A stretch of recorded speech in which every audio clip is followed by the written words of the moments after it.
Hello, traders. FX Pip Collector here. Today is Tuesday, March 25th, and this is my analysis for the Kiwi dollar. If you haven't done so already, definitely do check out my free Discord trading community, link down here in the corner. Also, don't forget to check out my website, fxpipcollector.com, to gain access to all the benefits listed below and more. So the Kiwi dollar is actually pushing up very strong today at the 78%. I am definitely very bullish on the higher time frames. I still think that over the next year, 6 months or so, we are going to be in an uptrend that will likely take out these highs right here.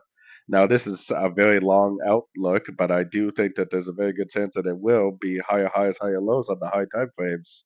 So going down to the 1 hour time frame, we got a nice 78% fib bounce. It looks like it's trying to break structure. To be honest with you, a lot of the other dollar pairs don't really look like the move down is over, so I would take my Fibonacci retracement away from there, and I would put a Fibonacci retracement on this move down.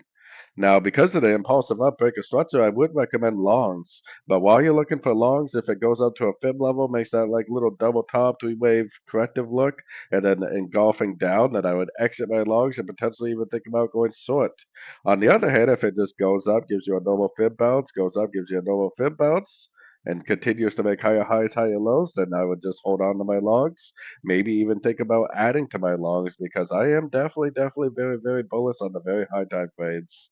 Something about this move doesn't really fit well with me. I think there is definitely a chance that it just goes up to a fib level and then goes down and makes more of an expanding pattern like I've been forecasting last week.